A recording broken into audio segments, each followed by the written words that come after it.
Alors, bonjour à tous. Aujourd'hui, je vais vous expliquer comment utiliser ChatGPT de OpenAI pour votre stratégie SEO, donc votre stratégie de contenu naturel pour votre site internet ou blog. Donc, tout d'abord, on va avoir besoin d'un sujet. Donc, par exemple, notre sujet, on va prendre les intelligences artificielles, par exemple, vu que là on est sur une intelligence artificielle. Donc on va parler d'intelligence artificielle. Donc ça, c'est notre base.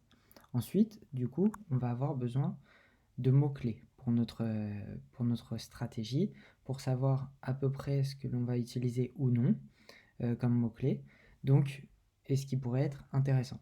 Donc là, tout d'abord, on va lui dire « Donne-moi des mots-clés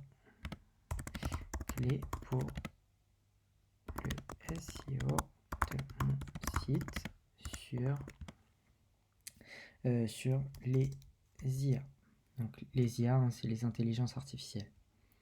Donc là, il va me donner directement quelques mots qui vont être intéressants pour mon site internet. Donc ensuite, bien sûr, ces mots-là, il faudra aller chercher, voir s'il y a assez de recherches, si c'est trop dur d'être concurrent sur certains mots. Par exemple, intelligence artificielle, je suis quasiment sûr que c'est presque impossible de se placer dessus, à part si vous avez vraiment un bon budget pour les backlinks, etc. Mais en 100% naturel, en faisant juste du contenu, ça va être compliqué. Si vous n'avez pas de site qui vous référence, qui vous font des backlinks, etc. Donc là, vous avez vu d'ailleurs, il y a une nouvelle mise à jour qui a été faite dans la nuit. Et maintenant, on a l'historique de nos derniers chats. Donc ça, c'est vachement intéressant. Donc après, il faut les renommer parce que du coup, ça, c'est les anciens. Donc voilà, ils nous ont donné quelques mots-clés qui vont être intéressants pour nous. Donc, on va, par exemple, pour notre stratégie, on va lui dire donne-nous des idées de stratégie SEO pour mon site. Donc là, si vous savez pas du tout quoi faire sur votre site pour le SEO, il va vous proposer quelques idées. Donc là, ce qu'on va faire, voilà, c'est le tout premier, c'est créer du contenu. Donc créer du contenu, pourquoi? Parce que du coup, on va faire par exemple, là, il nous a dit les mots-clés qu'on avait besoin. Donc on va prendre par exemple le mot-clé robotique. Ah, il y a eu un petit problème, ça arrive de temps en temps. Donc on va prendre le mot-clé robotique par exemple. Après, je vous laisse aller tester ces mots-clés-là, du coup, dans Google Ads par exemple, pour voir le nombre de recherches. Si c'est compliqué ou non de se concurrencer sur ce mot-là. Et ensuite, du coup, nous, on va créer du contenu. Donc là, déjà, tous ces mots-clés-là, vous allez pouvoir les placer sur les différentes pages de votre site actuel. Ou si c'est un nouveau site, ce que vous allez pouvoir faire directement, c'est en fonction des mots-clés, s'ils sont difficiles ou non de se concurrencer dessus, vous allez d'abord sur les plus faciles avec le plus de recherches, et puis plus votre site va prendre de l'ampleur, plus vous allez pouvoir vous concurrencer à des plus gros sites et à du coup et vous placer sur des plus gros mots-clés.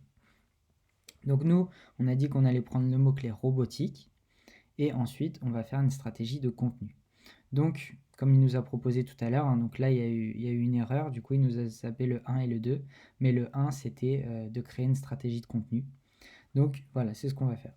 Bah, vous voyez, il nous l'a redit juste ici en fait d'ailleurs. Créer du contenu de qualité qui est partagé sur les réseaux sociaux, qui incite les gens à parler. Plus votre contenu est partagé, plus il y a de chances qu'il soit vu par de nouvelles personnes, etc. etc. Donc nous, c'est ce qu'on va faire aujourd'hui sur le mot-clé robotique. Donc admettons votre site, il est sur les intelligences artificielles. Vous lui avez demandé quoi faire à peu près, s'il a des idées pour votre site internet, pour le référencement. Vous voyez, il y en a plein. Hein. Utiliser des liens internes et externes, donc ça c'est ce que je vous parlais tout à l'heure, les backlinks. Assurez-vous que votre site est facile à naviguer, utilisez un appareil sur les appareils mobiles, etc. Tout ça, ça va jouer en fait. Par exemple, si toutes vos images de site elles ne sont jamais compressées, votre site va être beaucoup plus lent et donc Google va potentiellement plus le pénaliser pour le référencement. voyez, c'est beaucoup de choses comme ça. Les balises alt, par exemple. Donc ça, c'est les balises, c'est le texte que vous mettez derrière vos images. Donc, nous, on va faire un article de blog et on va en fait mixer un petit peu tout ça, hein, tout ce qu'il vient de nous dire. C'est une stratégie de contenu qu'on va faire, oui, mais derrière, on va avoir des images dans notre article de blog, donc on va lui demander des balises alt pour nos images. Bah, on va pouvoir commencer par ça, par exemple. Donne-nous un texte de balise alt pour une image sur la robotique. Voilà, donc on va attendre qu'il nous le génère.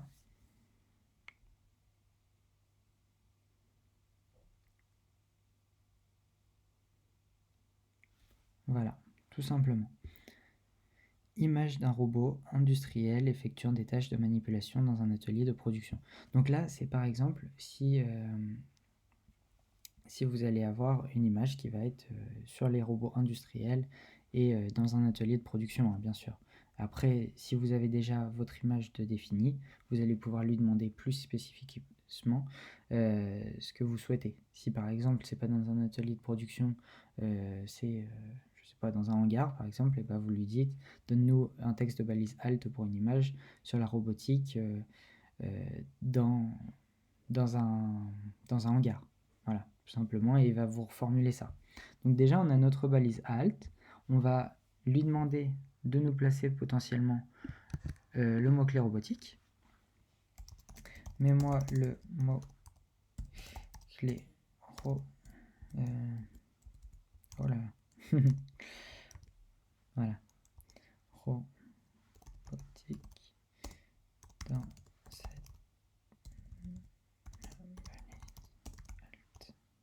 de l'image. Voilà. Et donc là, il va nous placer le mot-clé à l'intérieur. Et plus vous allez avoir ce mot-clé-là qui va être intégré dans vos textes, dans vos images, dans toute cette page en fait, plus du coup Google va comprendre que c'est ça le mot-clé qui est important et que vous voulez mettre en avant. Donc voilà, image d'un robot industriel effectuant des tâches de manipulation dans un atelier de production de la robotique. Après, ça reste un robot, ça peut potentiellement, là par exemple, être reformulé, je pense. Mais voilà, ça, faut mieux faire de la qualité quand même sur vos articles, parce qu'il faut se dire que derrière, il y a des humains qui les lisent. Donc les balises alt, ça va, vous pouvez quand même à peu près mettre des textes qui n'ont pas trop de sens avec des mots-clés, parce que très peu de personnes les voient. Mais voilà, c'est vraiment pour les robots, là, on va dire. Ensuite, on va lui demander de, du coup, nous créer un texte. Donc on va faire un article de blog, donc un texte, un titre pour notre article de blog sur la robotique. Alors, écris-moi un texte sur un titre pour mon article de blog sur la robotique. Voilà, et puis là, il va me donner quelques idées. Donc après, à moi de reprendre celui que je préfère et puis en faire un article de blog, tout simplement. Donc là, vous voyez 5 façons dont la robotique transforme l'industrie, la robotique au service de la santé. Donc là, si vous voulez faire un article, par exemple, sur la robotique dans la santé, ça peut être vachement intéressant de prendre ce titre-là. Si par contre, vous voulez faire quelque chose sur le futur, par exemple, les robots humanoïdes, le futur de la robotique, ou les robotiques et éthiques, les enjeux à débattre. Voilà, après, du coup, vous pouvez lui en demander d'autres. Donne-moi un d'autres. Donne-moi un d'autres. Et puis là, il va nous donner d'autres mots, d'autres titres pour l'article de blog. La robotique en agriculture, une révolution en marché, la robotique et les transports.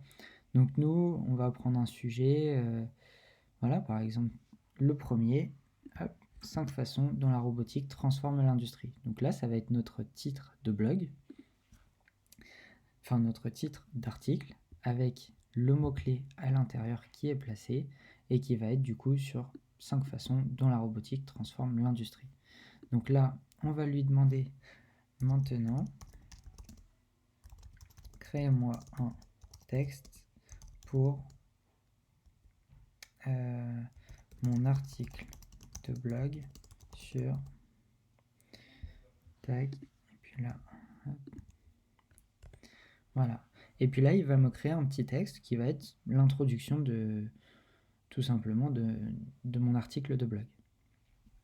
Donc voilà, voici un exemple de texte pour un article de blog sur 5 façons dont la robotique transforme l'industrie. Et là, vous voyez, il est en train de me faire tout seul. Moi, j'ai rien à faire, j'ai juste à relire et potentiellement à reformuler certaines phrases parce que ça reste un robot. Donc voilà, faut mieux quand même repasser derrière sur certains mots. Donc là, on va pas le faire, hein, c'est vraiment juste pour l'exemple et pour pas que la vidéo elle dure non plus 4 heures. Donc voilà. Ici, on a un texte. La robotique est en train de révolutionner l'industrie de la manière de... Voilà. Ensuite, il a mis voici 5 façons dont la robotique transforme l'industrie. Et ici, en fait, ce que vous allez pouvoir faire, c'est reformuler potentiellement ça, chaque point, en fait, et en faire un titre 2, donc un H2, en fait. Donc là, ça va être les sous-titres, et puis chaque paragraphe, en fait, on va faire un paragraphe sur chaque point. Donc, automatiser des tâches répétitives et dangereuses. Bah, vous voyez, en fait, tout simplement, il me l'a déjà fait, en fait, mon titre 2. Et puis ici, on va voir de quoi il nous parle. Donc là, je vais vous faire que le premier paragraphe, mais après, par la suite, vous aurez juste à faire la même chose pour le deuxième, le troisième, le quatrième et le cinquième. Et comme ça, vous aurez des paragraphes, vous aurez 5 parties, en fait, à votre texte, avec une introduction, et à la fin, on va faire une conclusion. Donc ici, on va prendre le premier, écris-moi le chapitre 1 de mon article de blog sur, là je vais mettre des guillemets, voilà. Et donc là, il va m'écrire le chapitre 1, du coup, pour mon article de blog. Et à la fin, une fois que vous avez réuni tous les chapitres qu'il vous a fait, donc ça vous le prenez, vous le mettez dans votre page WordPress par exemple, ou Shopify, ou n'importe là où vous avez votre site internet d'héberger. Et donc vous prenez ça, vous le copiez dans votre page de texte.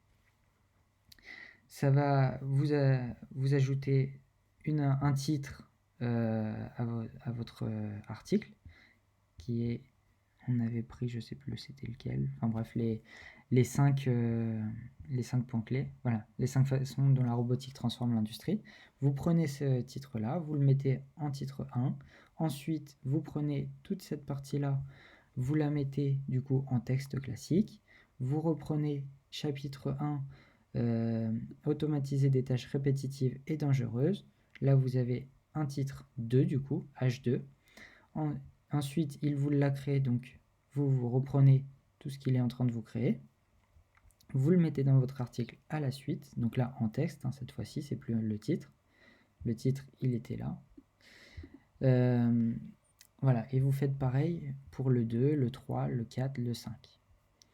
Ensuite, une fois que vous avez tous vos chapitres, vous pouvez lui reprendre tous les paragraphes qu'il a fait.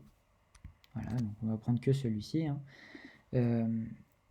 Écris-moi le paragraphe. Tac. Donc là, j'ai recopié juste le paragraphe ici, là. Et je vais lui demander de me placer, du coup, le mot-clé qu'on avait choisi au tout début, qui était robotique. Avec le mot-clé robotique à l'intérieur. Voilà. Et donc là, il va me réécrire. Donc vous aurez sélectionné du coup tous vos chapitres, hein, les 5 chapitres, avec le mot-clé à l'intérieur robotique. Et comme ça, lui, il va vous reproduire en fait tout votre article de blog avec le mot-clé à l'intérieur. Donc là déjà, pour le SEO, c'est génial parce que vous avez votre mot-clé placé, votre article fait en même pas 10 minutes, sur un sujet que vous ne connaissez pas forcément, et vous aurez juste à remodifier certaines phrases qui sont mal tournées ou nous voyons que c'est un robot qui l'a fait. Mais vous voyez, la robotique est devenue incontournable, etc. Et après, vous aurez juste à refaire la partie mise en page, en fait, sur votre site directement. Et ensuite, une fois qu'il nous a refait tout notre article de blog avec le mot-clé robotique, du coup, on va lui demander de m'écrire une conclusion. Écris-moi une conclusion sur... voilà, écris-moi une conclusion, parce que dans tous les cas, lui, ce qu'il fait, c'est qu'il va reprendre toute la conversation et il sait de quoi on parle, en fait. Parce que c'est vraiment une conversation. Donc, écris-moi une conclusion. Voilà. Donc, ce qu'il va faire, c'est qu'il va reprendre tous les textes qu'on a fait juste avant. Donc, il va reprendre cette partie-là, tout, celle-ci aussi. Et il va nous écrire une conclusion avec, vous voyez, le mot-clé qui est intégré parce que il sait qu'on veut ce mot-clé-là à l'intérieur, comme on lui a demandé juste ici. Donc voilà, là vous avez votre article de blog avec des titres 1, des titres 2. On pourrait potentiellement, avec la mise en forme, mettre des titres 3 à l'intérieur. On a une liste à puces. Vous voyez, on a vraiment un article de blog complet avec une intro et aussi une conclusion à la fin. Et à l'intérieur, vous avez mis une balise alt sur toutes vos images, donc avec le mot-clé toujours robotique, qui va vous permettre du coup de faire que votre article, texte et vos images soient aussi référencés sur Google. Donc voilà, c'est tout pour cette vidéo. N'hésitez pas à vous abonner, à regarder les autres vidéos sur l'intelligence artificielle ou sur les sites internet, parce que je suis concepteur de sites internet et passionné par les IA, et puis je m'en sers du coup depuis que GPT est sorti, je m'en sers tous les jours pour créer mon contenu. Donc n'hésitez pas à lâcher un pouce bleu et puis à vous abonner. À bientôt pour une prochaine vidéo.